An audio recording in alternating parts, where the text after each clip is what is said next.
les décapitent, pourquoi ils ne renoncent pas à Jésus? Et on ne prêche pas comme on nous prêche ici. Allez-y d'abord, vous allez prêcher bénédiction. Vous allez voir s'ils vont vous écouter. Parce que le Seigneur Jésus s'est révélé à eux.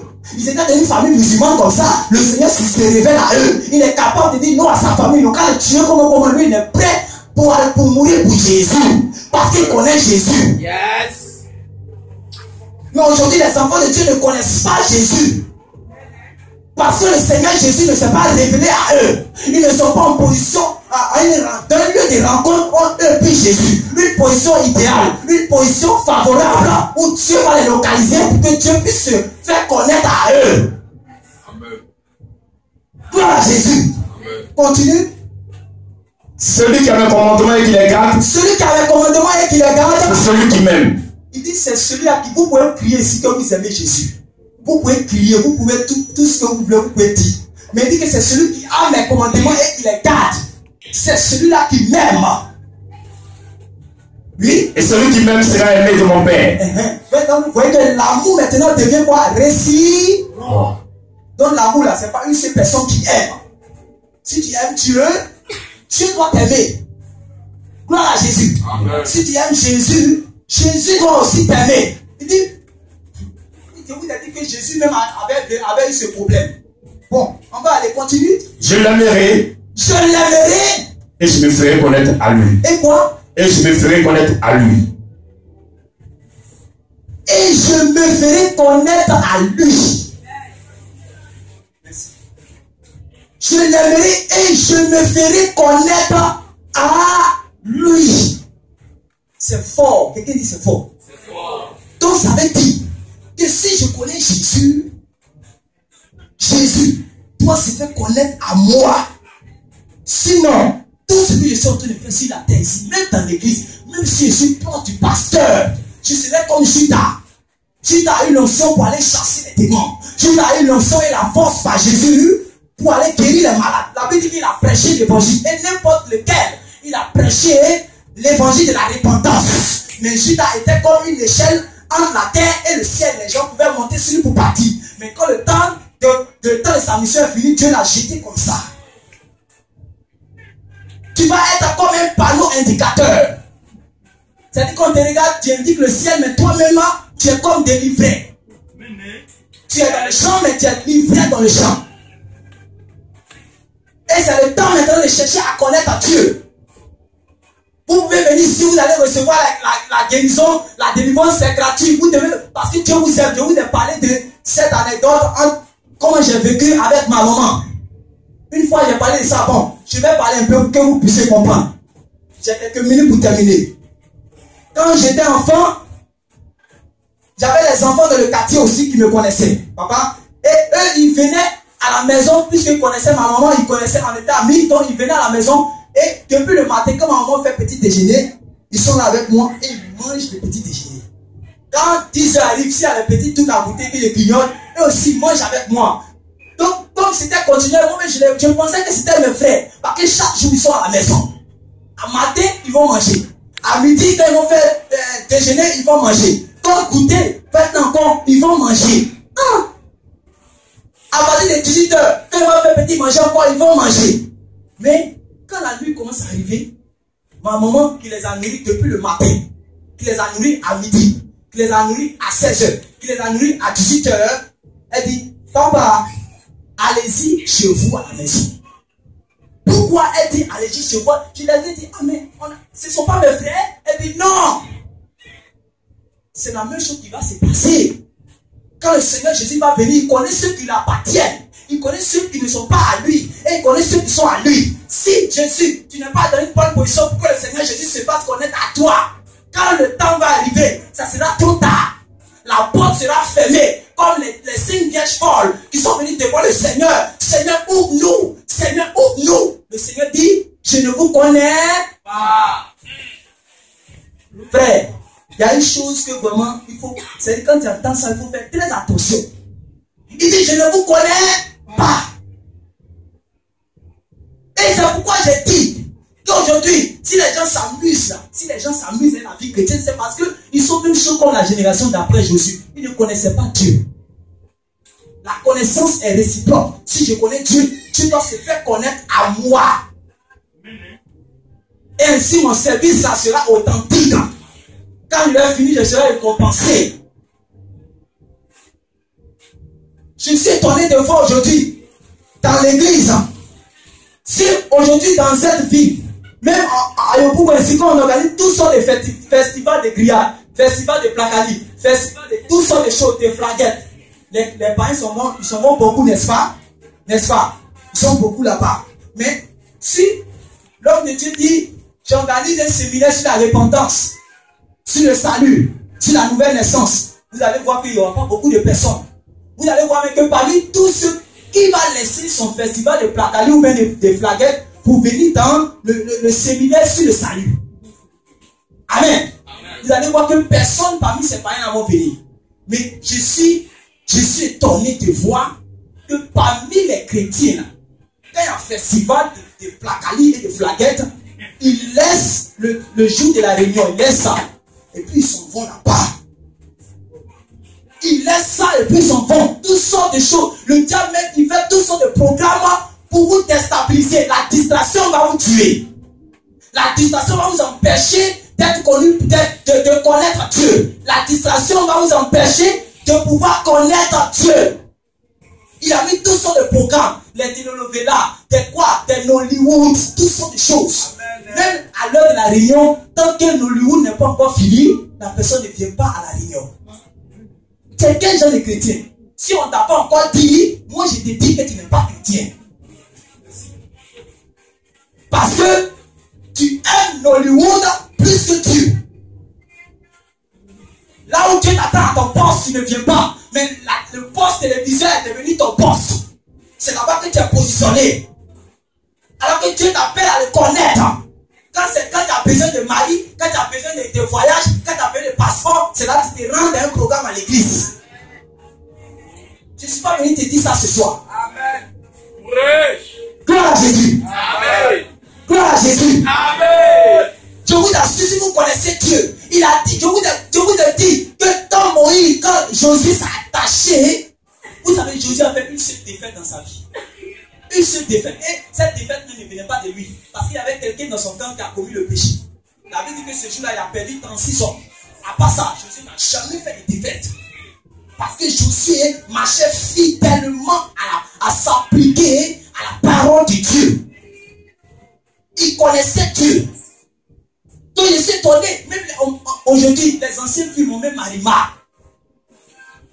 Quand ça commence, j'étais étonné une fois, les gens disent à quelqu'un, je regarde, c'est là que j'ai vu.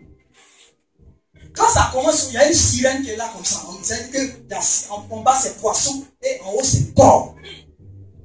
Quand ça finit aussi, même chose, moi ça ne vous dit rien quoi. Ah, même si on dit. Donc ça vous dit rien quoi. C'est à cause de ça, papa, il y a des gens qui peuvent laisser leur maison. On dit il y a des maisons qui ont pris feu à cause de ce film-là. Mais le diable a tout fait pour faire réveiller ça encore. Parce qu'il sait que c'est avec ça qu'il va piéger les chrétiens. Amen. Il a fait toutes sortes de choses pour vous distraire. Mais si vous n'êtes pas connecté à Dieu, tout ce que vous êtes en train de faire, c'est égal à zéro. Le Seigneur a dit quoi? Qu'il nous a délivrés du monde des ténèbres et il nous a fait asseoir dans les lieux célestes pour que nous n'ayons pas à l'héritage des saints. Donc nous sommes assis avec lui dans les lieux célestes. Donc, puisque nous sommes assis avec lui dans les lieux célestes, nous devons nous affectionner aux choses d'en haut. Gloire à Jésus. Tout le monde regarde le plafond comme ça. Tout le monde regarde le plafond. Je vous demande, tout le monde regarde le plafond. Mais pendant que vous regardez le plafond comme ça, est-ce que vous pouvez regarder en même temps le sol? Tout le monde regarde le sol. Pendant que vous regardez le sol comme ça, est-ce que vous pouvez regarder en même temps le toit qui est haut? Mais pourquoi les chrétiens veulent s'amuser avec Dieu comme ça? C'est-à-dire que c'est cette génération de chrétiens qui marche comme ça. Gloire à Jésus. C'est pourquoi j'avais l'habitude de dire, si on veut prendre, c'est-à-dire que des acteurs pour donner bonjour 2017, c'est les chrétiens de cette génération qui vont prendre. Parce que vous voulez vous jouer Dieu, vous voulez jouer Dieu. Vous êtes des hypocrites. C'est ça qu'on appelle la comédie spirituelle. Gloire à Jésus. C'est ça, les gens veulent s'amuser avec Dieu. Tu es comme ça. Élie a dit, si c'est l'Éternel qui est Dieu, allez vers l'Éternel. Si c'est Baal, allez vers Baal. Arrêtez de clocher des deux côtés. Je vous en prie par les compassions du Seigneur. Arrêtez de clocher des deux côtés. Si c'est l'Éternel qui est Dieu, accrochez-vous à l'Éternel. Le juste vit par la foi. Si se détourne, mon âme ne prend pas plaisir en lui. Est-ce que tu es capable de compter sur Dieu jusqu'à la dernière seconde? Même si tu n'as pas 600 francs pour payer la pommade, tu es capable de compter sur Dieu. Parce que Dieu connaît ton cœur. Les hommes, quand ils te regardent, ils commencent à te juger par rapport à l'extérieur. Alors que Dieu, quand il commence à te regarder, il regarde dans ton cœur jusqu'à vers l'extérieur. Donc, tu ne peux rien cacher à Dieu. La Bible dit que rien n'est caché devant lui. David dit, même si je m'en vais dans le celui des morts, Dieu me voit. Même s'il y a une fourmi qui est cachée en bas d'une pierre, dans une pièce noire, Dieu voit cette fourmi. La Bible dit qu'ils sont les cœurs et les reins. Donc, tout ce qui est en toi, qui est caché, s'il y a une lèpre, Dieu voit cela. Ce que ton papa n'est pas à même de voir, ce que moi je ne suis pas à même de voir, ce que ta voisine qui est à côté de toi n'est pas à même de voir, Dieu voit cela. Tu veux cacher quoi, Dieu? Tu veux jouer une comédie? Il est temps maintenant de mettre ta faiblesse devant Dieu. Il dit, Seigneur, je reconnais que ça là, c'est mon problème. C'est ce qui m'empêche de te connaître. Je viens vers toi. Il a dit, venez à moi, vous tous qui êtes fatigués et je vous donnerai du repos. Donc pourquoi tu veux cacher les choses à Dieu? Si tu as une faiblesse, détourne-toi de tout ce qui peut t'empêcher et viens recommander cela à Dieu. Amen. Il a dit, quelle est cette chose qui m'empêche de vous bénir? Esaïe 59 dit quoi? La main de Dieu est-elle courte? Non. Les oreilles de Dieu sont-elles fermées? Non. Mais ce qui met entre vous et moi une barrière, c'est vos crimes d'abord, c'est pas péché d'abord. Gloire à Jésus. Amen. Voilà. Vous voyez comment Dieu comprend les choses. C'est ça, papa a dit. Il fait partie du péché. C'est-à-dire que ce que vous appelez par péché, Dieu appelle ça crime. C'est pourquoi quand tu regardes quelqu'un pour la convoiter, Dieu voit ça directement agité. Et faites attention, hein. Faites attention. C'est pourquoi quand tu insultes quelqu'un seulement, tu penses que tu n'as rien fait. Mais Dieu dit que vaut mieux pour toi si tu es sujet de scandale à quelqu'un qu'on accroche une corde pour toi et qu'on te jette dans la mer. Donc vous voyez comment Dieu voit les choses. Il dit la seule chose qui vous empêche de me connaître, qui vous empêche d'avoir une intimité avec moi, ce sont vos péchés. Est-ce que vous pouvez vous débarrasser de ça pour connaître Dieu? Josué a dit, si vous voulez servir l'Éternel, tous les théraphim, les statues qui sont là-bas, laissez. Mais pourquoi tu es ici? Tu veux recevoir bénédiction du Seigneur, délivrance du Seigneur, et puis tu as encore quelque chose que tu allais voir ces marabouts. Je ne sais pas si c'est parfum, hein? Je ne sais pas si c'est cadenas, je ne sais pas si c'est une chapelet ou bien une statue. Que c'est là, tu veux partager ça avec Dieu. Ça ne peut pas marcher. Il faut te débarrasser de cela et te confier en ce Dieu en qui il est impossible. Amen. Si tu as encore ces choses que tu caches, et tu veux mélanger ça avec Dieu, on ne peut pas servir Christ et puis Bélial. Soit tu aimeras l'un, soit tu haïras l'autre.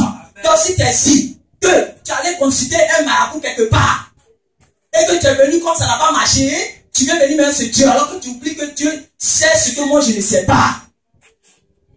Donc il est temps maintenant de renoncer à ça. Quand on va prier tout à l'heure, là où tu es parti, il faut renoncer à ça. Tu es venu ici. Pendant que tu veux la délivrance du Seigneur, ton cœur encore chez l'homme qui va te donner ton argent.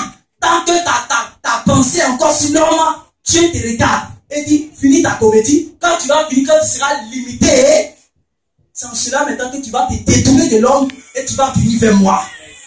Demandez à Jacob, quand il avait tous ses biens, il vivait comme il voulait. Mais le jour qu'il était confronté face au mur, quand son frère voulait le tuer, il était obligé de t'abandonner tous ses biens maintenant pour être seul avec Dieu. Et Dieu t'appelle à cela. Jacob n'avait pas encore eu la révélation que son nom était un problème pour lui. Peut-être que tu es ici, ton nom est un problème pour toi. Ta famille est un problème pour toi. Quelque part, même ta position, où tu habites même, ton quartier, même ta maison que tu viens de louer, peut-être que c'est un problème pour toi. Parce que le bail peut être féticheur. Mais si tu n'étais pas encore retourné vers l'Éternel, tu ne peux pas te révéler la source de ton problème. Gloire à Jésus. Amen. Ça veut dire que vous venez à Dieu, mais vous ne faites pas confiance totalement à Dieu. Pourquoi? Je vous ai révélé. Parce que vous ne connaissez pas Dieu. Sinon, quand tu connais Dieu, tu es capable de tout laisser, tout abandonner. Les choses du monde, le monde, même toi-même, tu te hais pour Dieu. Dis celui qui ne hait pas tout, même sa propre vie, n'est pas digne de le suivre. N'est-ce pas Jésus qui a dit ça? Amen. Mais toi, tu es trop fier de toi. Moi, ça, je ne peux pas. Je ne peux même pas lui parler. Moi, je ne peux pas mettre les pieds. Moi, je ne peux pas vendre ça. Moi, je ne peux pas marcher comme ça. Moi, je ne peux pas marcher même avec ma Bible. Et les chrétiens aujourd'hui, qui ne peuvent pas marcher avec leur Bible. Parce que si elle marche avec sa Bible, les païens vont la persuader. Les païens vont dire quoi? Toi aussi, tu attends la Bible quoi? Ah, elles vont commencer à lui prêcher l'évangile. Parce que, pourquoi? Elle ne peut pas regarder, elle ne peut pas marcher avec la Bible là. Parce qu'il ne vit pas une vie qui est conforme à ce qu'il a attrapé. Amen. Alors que, là, Jésus. Alors que les païens vous observent, les chrétiens on t'observe. Demandez à Daniel, il va vous dire. La Bible dit que tous ceux qui étaient avec Daniel, les satrapes, tous les mages qui travaillaient dans le même point que Daniel, ils ont observé comment Daniel vivait. Et ils ont constaté que Daniel est fidèle en toutes choses. Donc ils ont dit, attends, où on va l'attraper? Peut-être que c'est dans la loi de son Dieu. Donc ça veut dire qu'on t'observe. Et puis on regarde comment tu vis. Quand on te regarde, on dit, non, c'est là. Si ça cause de celle-là, je ne peux jamais devenir chrétien. Si ça cause de ce jeune pasteur, il a fini à sortir les filles d'ici là. Moi aussi, j'allais dans l'église et puis il va aller vers moi. Je ne viens pas. Donc vous regardez comme ça, à cause de vous, une âme ne peut pas rentrer ici. Oui, parce que tu ne vis pas une vie conforme à Dieu. Tu ne vis pas une vie conforme à Dieu. Si tu es ici, tu arrives parce qu'aujourd'hui, c'est-à-dire qu'au niveau de la jeunesse, la frivolité a fait de tuer les gens. Il arrive vers une soeur, il dit, toi tu vas être ma fiancée. Quand il dit non, il arrive vers l'autre, toi tu vas être ma fiancée. Toi tu vas être ma fiancée. Si tu n'es pas stable dans ce domaine comme ça, c'est pas quand tu vas te marier, maintenant tu seras stable. Tu n'es pas fidèle dans les petites choses, tu te dis c'est dans les grandes choses que tu seras fidèle. Dans le domaine des fiançailles, tu n'es pas encore fidèle. C'est quand tu vas rentrer dans le mariage que tu seras fidèle. Tu n'arrives pas. C'est-à-dire que ce que tu as, tu ne te contentes pas de ça. Tu vas ici, tu vas là-bas, tu vas finir d'arrêter ça. Tu es ici, il faut arrêter ça en même temps. C'est des choses comme ça que tu dois les mettre devant Dieu. Parce que, écoute, tu ne prends pas la chair, c'est pas la chair qui te fait, c'est un démon qui te fatigue. Et si tu es connecté à Dieu, si tu fais vraiment ta délivrance, au lieu d'arrêter, au lieu de faire feu, arrête de faire ce genre de feu. Quand on va prier ce soir, recommande ta vie à Dieu. Jésus va te délivrer. Demande pardon à Dieu. Détourne-toi de cela. Et tu vas connaître Dieu. Parce que si ces choses, ça ne peut pas te permettre de connaître Dieu.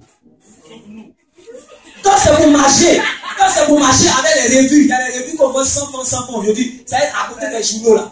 Si tu connais de voir un chrétien qui lit ça, c'est 100 francs, on montre les gens nus dedans. Si tu es ici, arrête. Parce que ma prière ne va pas te toucher. Il dit, quand tu as ces choses-là, et puis tu regardes, on voit les gens nus dedans. C'est dessin animé, mais c'est comme pornographie. C'est pornographie. Et tu regardes cela. Gloire à Jésus. Amen. Il faut arrêter cela, il faut arrêter ça. Tu as honte de marcher ta Bible, mais tu n'as pas honte de marcher ça. Quand c'est les revues, il y a les revues cher. Il faut que tout le monde sache que ouais, c'est moi qui marche les revues cher. Comme il sait qu'il a acheté ça à 1500 ou bien 10 000, il faut que tout le monde voit. Marque quoi, attends, tu montes. Mais quand c'est ta Bible, tu ne peux pas marcher ça, tu as honte. Tu as oublié que si tu as honte de Jésus, quand tu vas arriver devant la porte, il va te renier. Gloire à Jésus. Amen. Dis à ton voisin, cherche à connaître Dieu.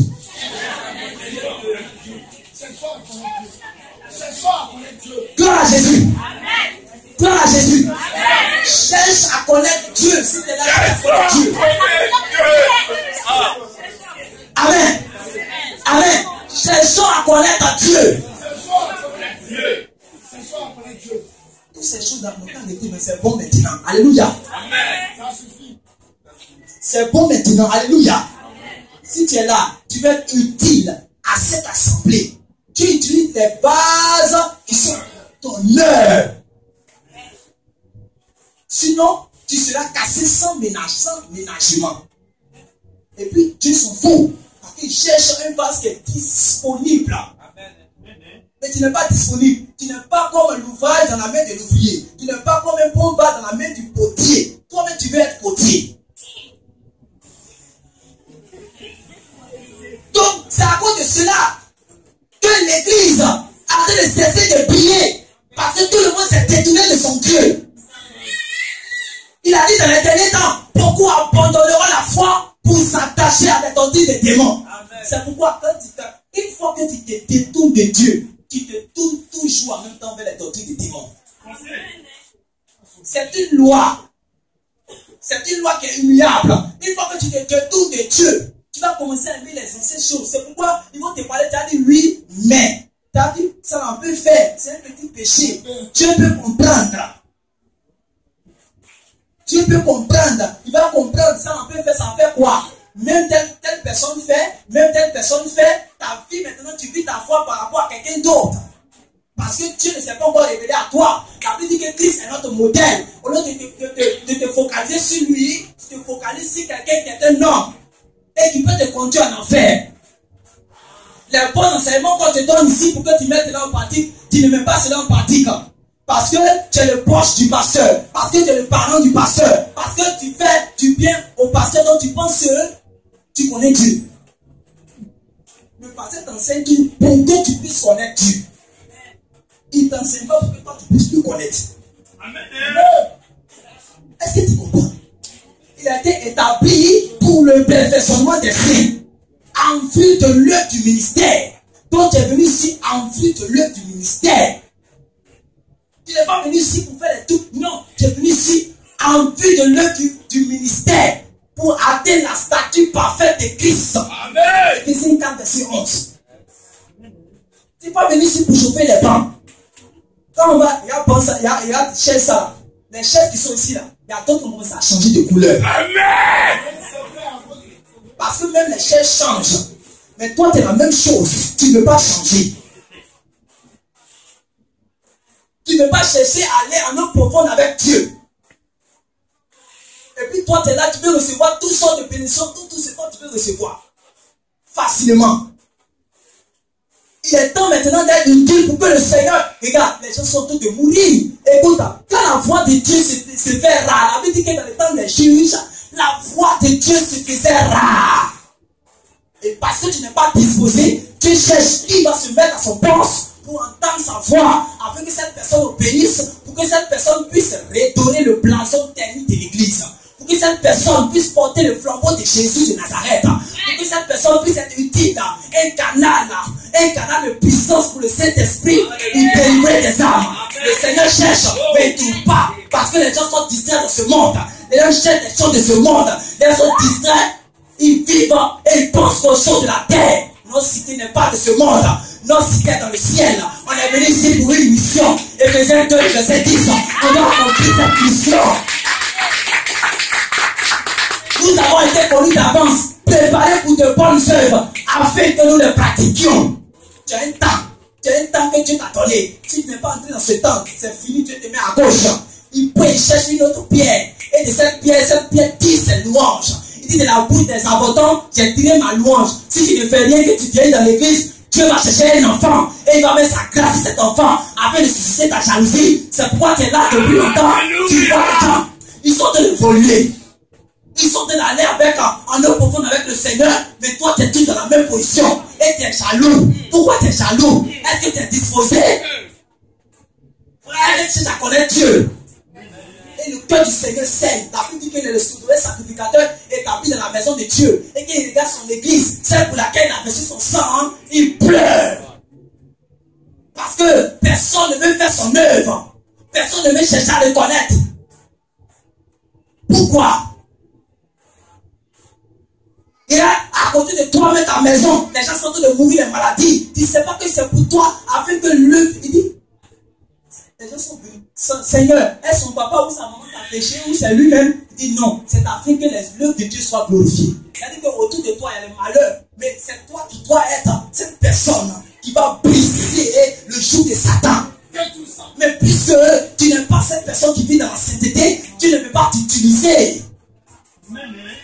Quand les gens tombent malades, ils meurent à cause de toi. Ils sont là, l'église se vide, c'est toi. C'est toi, c'est pas ton voisin, c'est toi. C'est moi. Sauve-nous, sauve-nous. Sauve-nous, sauve-nous. Et si nous on décide de revenir sur les anciens sentiers, si on décide de se mettre à nos postes, si on décide de se détourner de tout ce qui est distraction dans ce monde, on sera utile à Dieu. Église, tu seras utile à Dieu si tu te détournes de tout ce qui est distraction. Le Seigneur vient pour une église qui est sans tache, ni ride, ni rien de semblable. Celle qui est pure, séparée du monde, préparée, acquis, qui est complet de grâce et de puissance pour revêtir la gloire de Dieu dans ce monde. Mais les gens sont distraits. Dis Seigneur, je veux te connaître. Dis Seigneur, aide-moi à te connaître. Dis Seigneur, je vais te dire à ton œuvre. On va se tenir debout, je termine.